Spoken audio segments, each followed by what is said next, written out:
Hi, my name is Maria Andrea. Welcome to Books and Bocadillos. I am remaking a video that I posted recently, that I uploaded recently, in which I talk about what I've been reading. And I uploaded the video, and then I had some thoughts, and I had some new things come up that I learned about one of the books that I talked about. And I had some perspective, and I had maybe just the thought that I could do better by these books. So here I am trying to do this again, trying to do better by these books that I absolutely loved. So today I'm going to talk about 3 books I finished and loved, and 1 book I'm currently reading and I'm loving. So it's going to be a good video, at least in terms of talking about really great reads. So last week was Banned Books Week in the United States. From October 1st to October 7th, we could read a book that was banned in support of banned books. I picked the graphic novel Speak. Speak is written by Laurie Halse Anderson, and the artwork in the graphic novel is by Emily Carroll. I absolutely loved this book. I want to start out by correcting something that I said in my TBR video. So when I was talking about planning to read this book for Banned Books Week, I mentioned that was under the impression that part of the reason why this book was banned was due to maybe controversy around law enforcement or the involvement of law enforcement in the story. I just read that somewhere online, but I really didn't see law enforcement as a prominent part of this book. So what this book is about, it's about a young girl, Melinda Solino. When we start this novel, when we start the story in the first 3 pages, she's a freshman in high school. And in her 8th grade year of middle school, she goes to a party with a friend, and she is raped at this party. So this book is about what happens to her after the rape. When the rape happens, and we don't really get into the rape, it's not really talked about a whole lot, but once it comes out, once the story actually gets to that point in time where we're going back to that day and we're learning what happened to her, it is just it's mentioned in just a couple of pages. It's not something that is constantly drawn or referenced. You know she's going through a really hard time. You know that there's a menacing presence in this story in this high school, and that she's afraid, and that she feels like she has to hide, and that she can't speak because she has had it all taken out of her. So going back to the beginning, so this book, when she's at this party and she's raped, she is so afraid, and she calls 911. When the dispatcher answers, she's not able to state her problem. So the dispatcher tells her, we have your location, we'll send someone out there. Law enforcement arrives, breaks up the party, but law enforcement never gets to interact with Melinda because Melinda runs away. And what this book is about the internal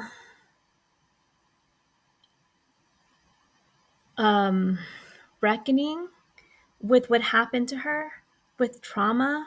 It's about the dark days in the aftermath, days and weeks and months, really, that she goes through, feeling like she's all alone, feeling like she's dead inside, feeling like she has no one to talk to, doesn't know who will believe her. She's isolated and alone, and it's a dark story because it's a very sad and horrible thing that happened to her. I think it's very well written. The artwork here is absolutely stunning.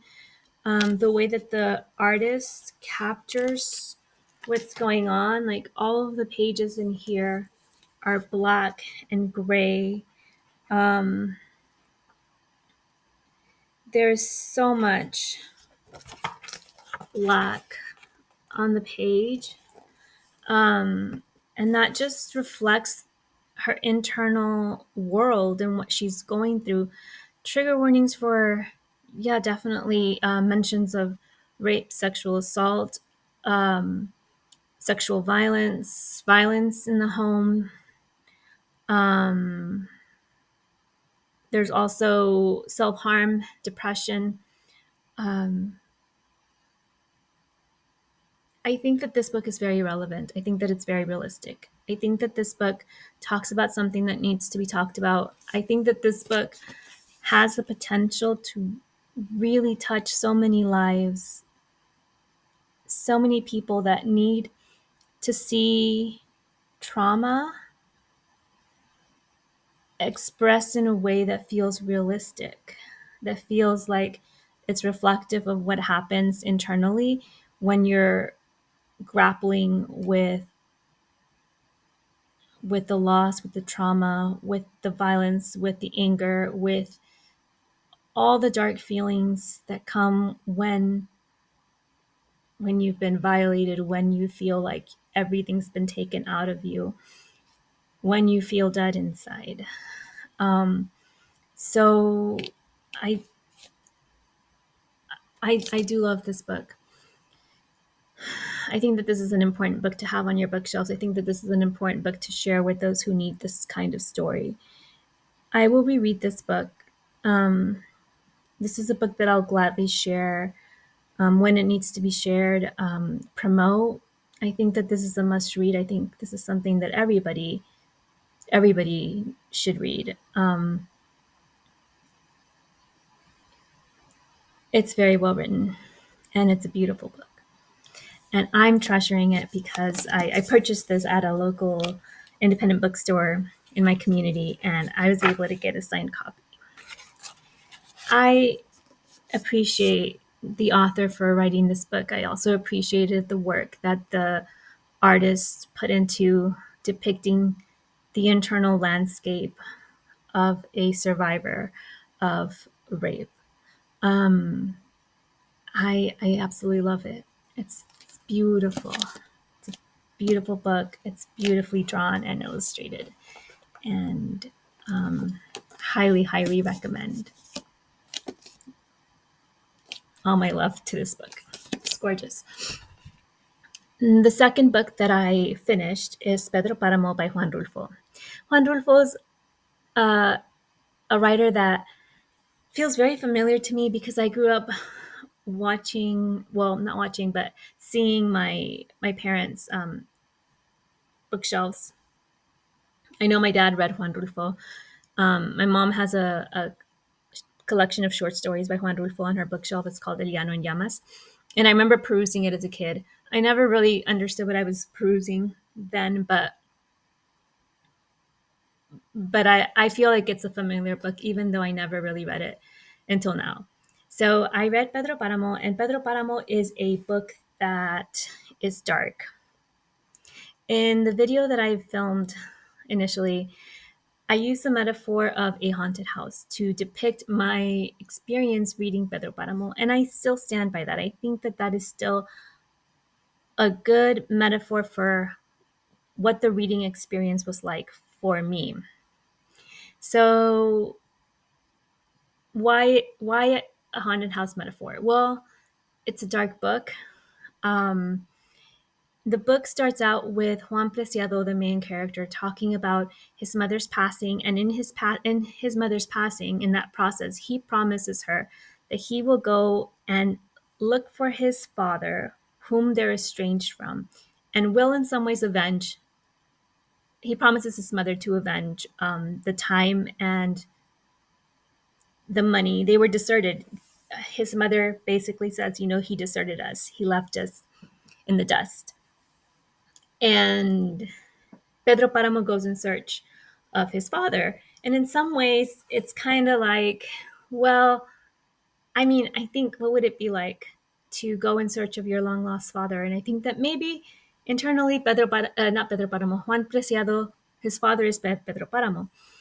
And maybe he's feeling like curious and is excited in some ways to meet his father, and maybe there's hopes for some reconciliation is what I'm thinking.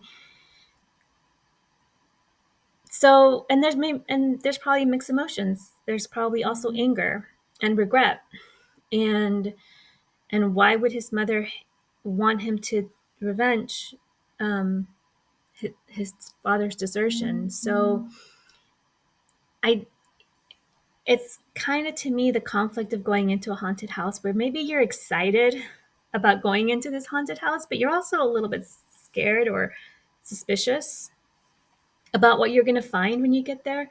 So then you get into this haunted house, and in Pedro Paramo's case in the novel, Juan Preciado gets to the town of Comala, and he starts interacting with people. The thing about Pedro Paramo is that it's written with the voices of the living and the dead. So much like going into a haunted house where maybe you're going to be spooked, Juan Preciado goes into the city of Comala and is haunted. It's like you never really know if the person that is in front of you is alive or dead.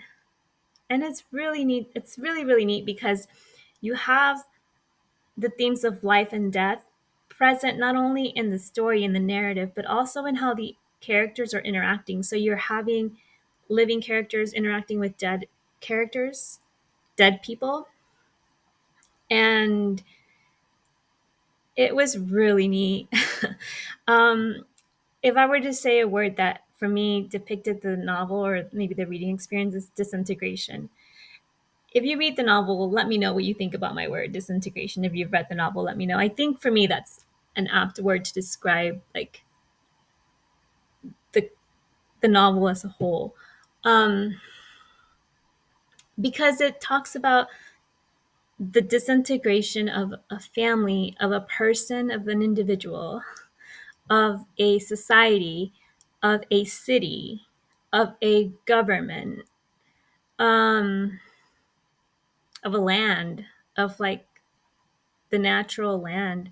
I really feel like it's a really dark, deserted tale, dark, spooky tale. It makes you think. It's very deep. The elements of magical realism also help to illustrate the depth of the story, of what the themes of what Juan Rulfo is trying to say. And that's something that I love about reading magical realism in narratives, is that you're reading something and then you're like, wait, what? There's something deeper here. And I like that magical realism. It's like it wakes you up, and it something just clicks and you think, wait, no. this There's something more to this. So of course that happens to me when I'm reading this book. And I did listen to the audiobook. It's narrated by Mauricio Carrera, and he did a fantastic job with the voices. The narration was perfect. There were little like musical pauses between sections, and that was really nice. It's a short book. It goes by really, really fast, but its depth is vast. I listened to a couple of podcasts because I liked it so much, and I was also so confused going through that book because I was like, wait, what? What's going on? Is this person alive or dead? Or wait, what? What is happening here? So of course I finished the book and I thought, like, I have so many thoughts. Did I actually like understand this correctly? Like, so I started looking for like videos about, or just like articles about literary analysis, and I wanted to dig deep. So I found a couple of channels that had really excellent videos, and I'll link them in the description box. But one of them was Por qué leer, and Cecilia Bono did a really beautiful like video documentary of Juan Rulfo's life and the writing of Pedro Paramo. And the novel Pedro Paramo, and she integrated interviews with Juan Rulfo into her documentary, her video documentary. And Juan Rulfo in the video states that he recommends that a reader will need to read Pedro Paramo 3 times to fully understand it.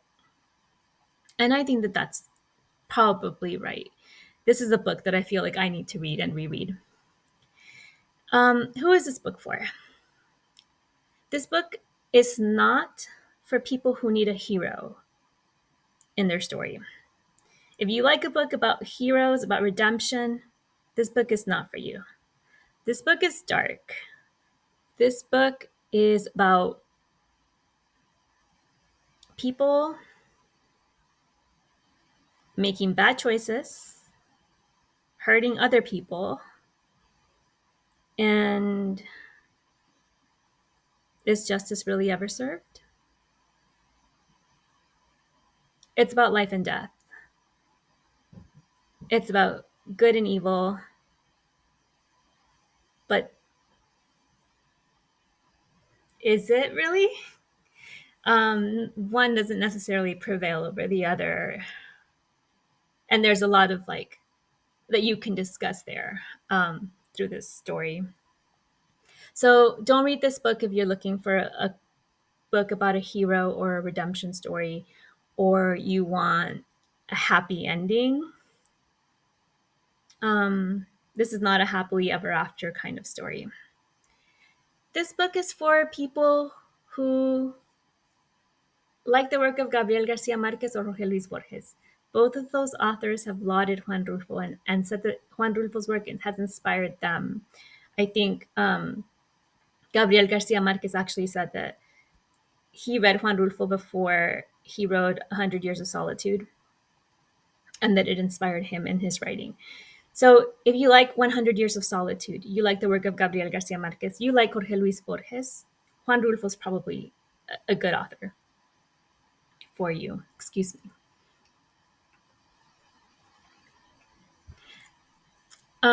If you like Lincoln in the Bardo by George Saunders, or you like the work of George Saunders, I would say maybe you'll like Pedro Paramo. I loved Lincoln in the Bardo, and I liked the idea of being in a cemetery and interacting with ghosts and the murmurings and the whispers. In one of his interviews, also in that video that I watched from Cecilia Bono, Por qué leer, Juan Rulfo stated that his alternate title for the book would have been Los Murmullos, the whisperings, the murmurs. So much like in Lincoln in the Bardo, where you're interacting with ghosts, that's kind of what happens in Pedro Paramo, where you are interacting with the dead, with ghosts. So if you like that, maybe give Pedro Paramo a try. Now there's a couple of things that I'm really, really excited about. So Pedro Paramo, I mentioned earlier that I finished the book and I was like, I want more. I want someone to talk to. I want someone to share my feelings with about this book. So I was Googling and I was going on YouTube and I was looking for people to talk to, or at least like interact with virtually. And I learned that Netflix is going to be is in production of an adaptation of Pedro Paramo, and it's going to come out in 2024. So I'm really, really excited about that, and I'm probably going to reread Pedro Paramo by then. Then after I uploaded the book, and this is what I wanted to update. So after I uploaded the book, of course, right, like your phone hears you and everything that you say and do is like comes back to you. So my phone alerted me to the fact that there is a new English translation of Pedro Paramo that's going to be published in November of this year. And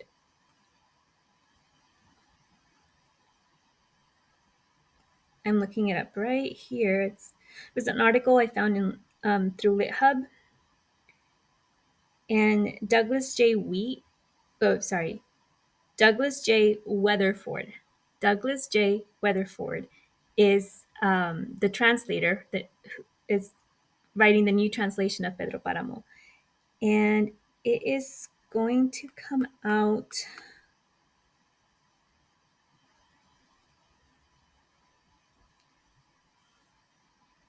on November 14th, available from Grove Press. So if you want to read Pedro Paramo in the English language, the English translation, maybe try this new version.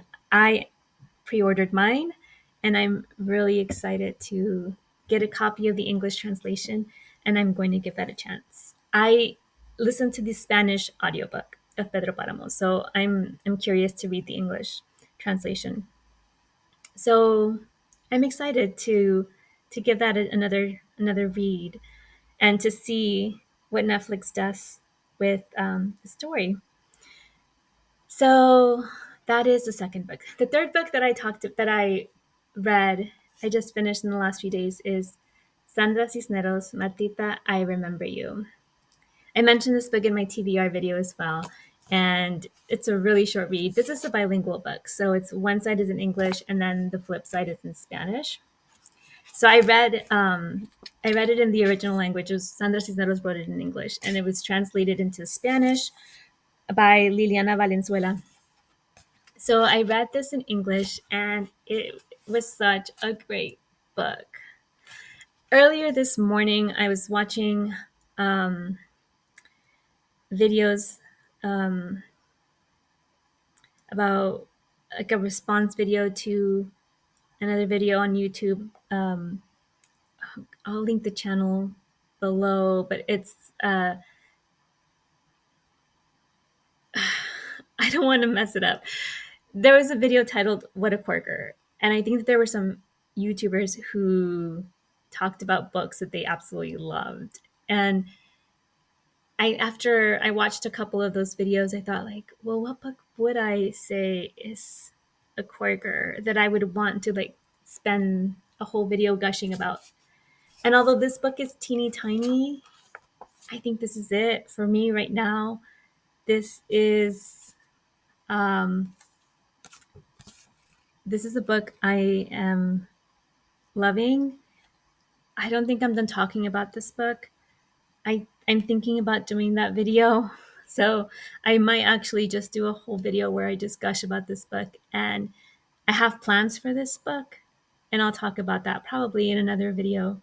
But I love this book. So this book is for people who want to read about, maybe you want to take a dip in the nostalgia of long lost friendships. So in this story, Pufina, the main character,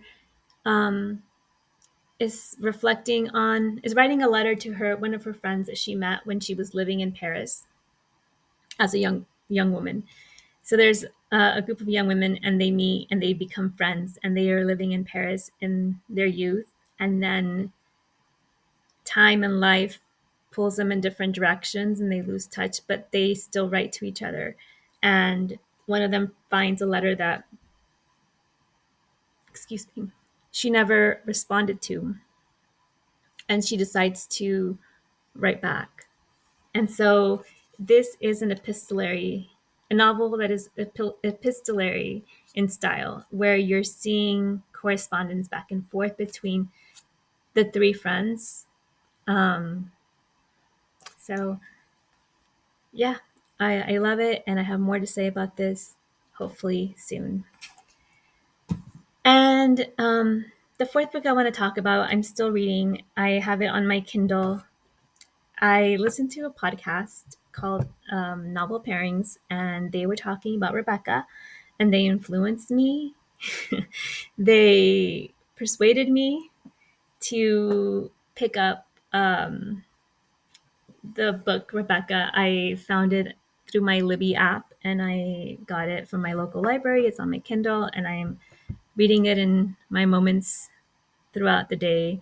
I'm looking forward to it. I am enjoying it. I can see how that um, modern classic has influenced works of literature in the last 20 years. And I'm looking forward to continuing it.